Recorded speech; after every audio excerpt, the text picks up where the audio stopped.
It's the stroke of midnight. This is the witching hour. I'm here somewhere in Metro Manila, and I'm looking for one of the most elusive creatures of the night, the witch. This is the world we live in. Amidst the turmoil, there is a dark side to everything. Or is there?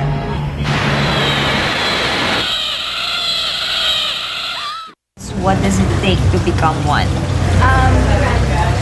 Because given it's a religion, it takes usually it takes to be a believer or worshiper in whatever religion. It takes devotion and faith and conviction that you're gonna stick to it. Especially if you're like converting. It's a reshuffling of your religious paradigm.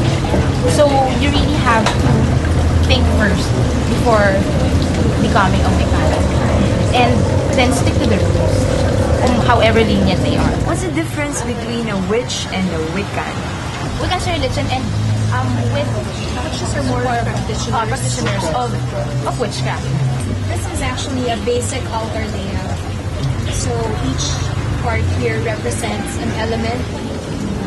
This represents earth, and here we represent air. And that would represent water and the direction of the south, and this would represent air. And whatever we do, good or bad, we take responsibility for it ourselves. We don't blame a supernatural being. Yes.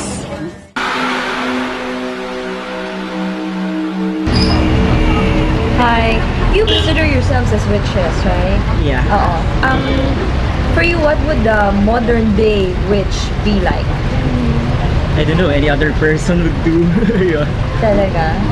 Sabi, it could be a student like him, or like me, I'm a librarian. So basically, anybody can be a witch. How would you differentiate yung mga witches nung unang panahon, like medieval times, sa mga witches now, like you? Well, dun sa olden times, kasi most basically yung mga yun, wizened people. So basically, they're like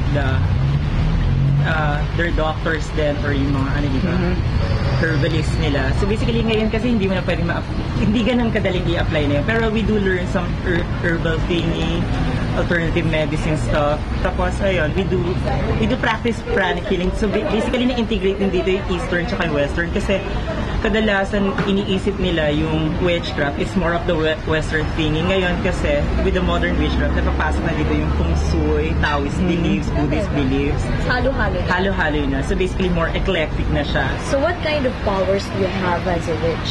Basically, I don't want to call it power. It's more of a gift. The gifts I have right now is I can like communicate with animals. I can communicate with the dead people, with the elementals. I can do some healing rituals, healing stuff. I can read minds. I can see bits and pieces of the future. Sa akin kasi, it's more in manipulation of others. Pero, syempre, delikado yun because of karma. Kasi kung any decent witch, talagang takot sila sa karma. They need to be afraid of it. Kasi bubumirang, kahit ano yung ibigay mo, or when you receive something for the spiritual world, you need to give something in return. So, it's a manipulation of other people's mind or say, kailangan maging in control ka lang kapag sa ganun. Ikaw, Marlon, ano na nagawa ko? Getting my man. Talaga? Getting somebody to love me. Thank you very much. I'm sure. Ayun. Thank you, Marlon. Sure. Marcon. Thank you, Marcon. So brace yourselves because when we come back, we'll go questing for spirits and the unknown. Happy Halloween!